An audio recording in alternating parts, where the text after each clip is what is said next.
with my dad after my mom died was like a walk through a forest. At first glance, you feel akin to your surroundings.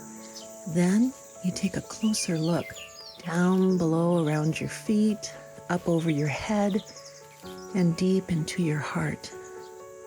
There, you discover little secrets, those quiet, spectacular moments of love. My father was born on December 12, 1922, to Lyle and Ursula Johnson. They lived on a farm in LeGrand, Iowa. He was the first of 3 boys and a girl. These are facts easily known about any person with a birth certificate. I've known my father all my life, but until I lived with him again recently, I really didn't know him. He kept all kinds of little secrets. He wanted to keep the secrets to himself, or maybe he just didn't have the time, or just wasn't the right moment to share them. Of course, I lived with my father as a child until I was almost 18 when I left home, but that's different. When my mother died, my father was alone in the house for the first time after 68 years of marriage. At the time, I'd recently divorced after 30 years of marriage. Like my dad, I was living alone. But in my case, it was by choice.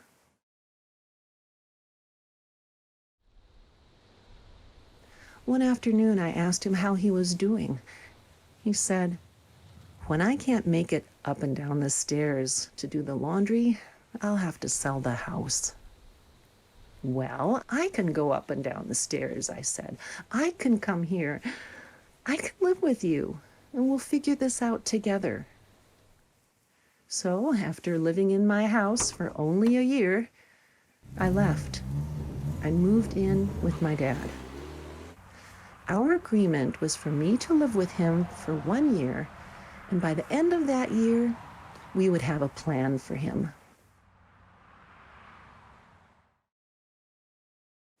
It was a sacred time with him, the time we spent together. I really got to know my father with a subtlety and a depth I think few people have the privilege to. One more hug. This is when I discovered all these little secrets about my father. He eats 7 prunes for breakfast, 8 at noon, and 4 at dinner time to keep himself regular. He doesn't listen to the radio or any music, except for special occasions. When he works, his mind is enough. I wonder what goes on inside. According to the Milankovitch theory, there should have been no deglaciation at all. We measured the time 136,000 years ago. He uses the same keyboard he's had for the past who knows how many years. The ink's worn off the keys. But adjusting to a new keyboard would be difficult because of his rheumatoid arthritis.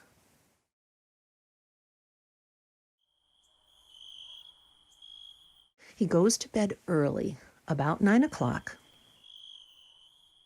He wakes up a few hours later to pee and does 42 laps around the living room and kitchen. And then he sleeps until morning. 9.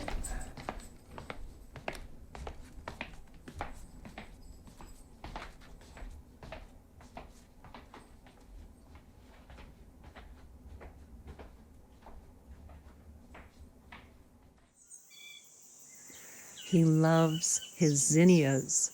I gave him the seeds from my garden, and he wishes he'd known about them years ago.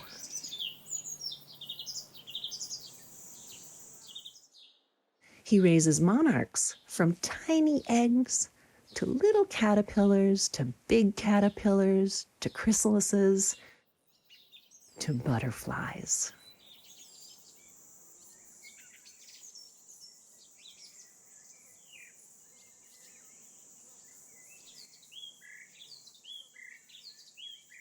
He's done this since peanut butter came in glass jars.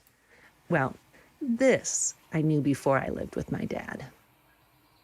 But when a caterpillar dies from some fungus, bacteria, a virus, or some genetic defect that keeps it from developing any further, his heart gives a little squeeze. I knew my father had a birth defect. When I was 5 or 6, he took us kids to the open swim at the junior high pool. We paid a quarter to get in. I loved the water, but I wasn't a very good swimmer. So he taught me how to float on my back first, because if I were in trouble, I could stay afloat that way and survive for quite a while.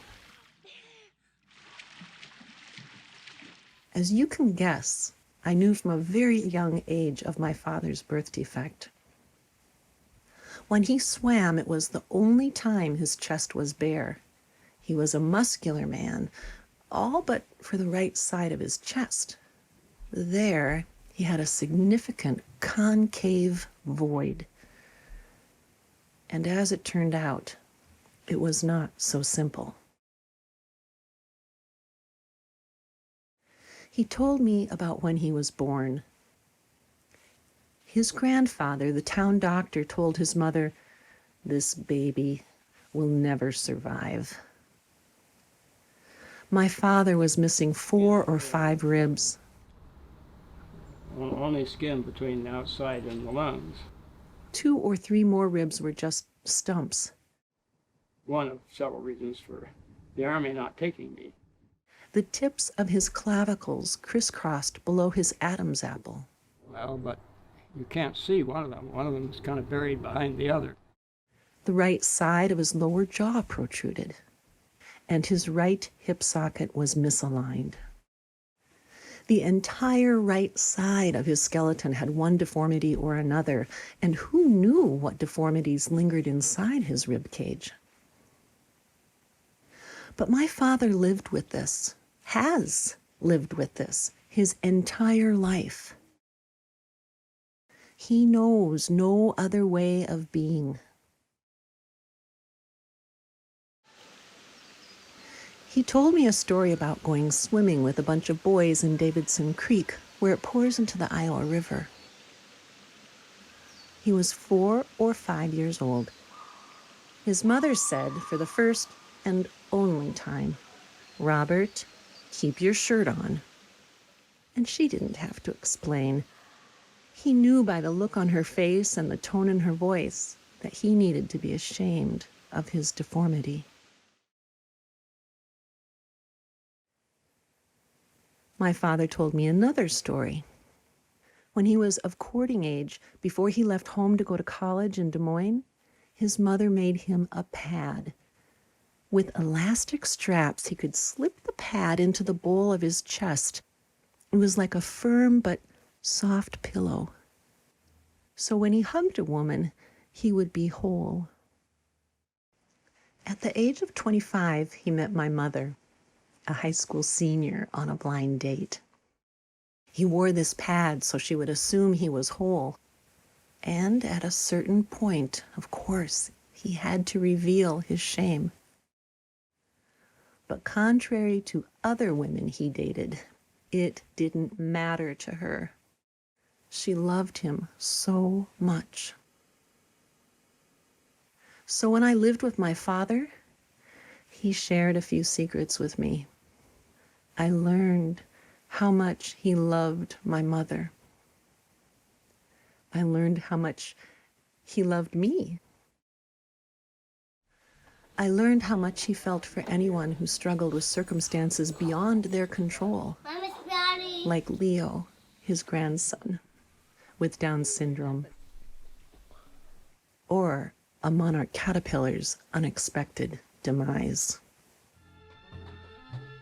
8 months into living with my father, I had to face the fact that I'd be leaving in a few months, and someone needed to take my place. I had a house. I was in a serious relationship.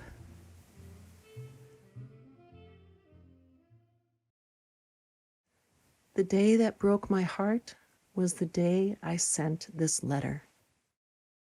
Seeking live-in companion for my father in exchange for room and board.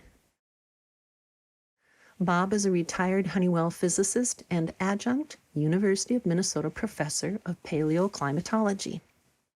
He's an intellectually and physically active elderly gentleman living in Minnetonka, Minnesota. Move in as early as August or as late as January for at least 1 year. A little background. Since my mother's death in October, I've been living with my dad for a transitional year. He's doing very well, still writing, researching, tending the garden, and laughing even in these unusual political times. However, our time together will end soon. We've explored many ideas on what phase 2 might look like. So if you are interested, That looks pretty good. let's talk. I'll feel much better knowing we've planned ahead. But when the time comes, I'll be sorry to leave his everyday companionship. Ooh, it's cold. Here. Wear that inside. All right. Okay, thank you. Well, thank you.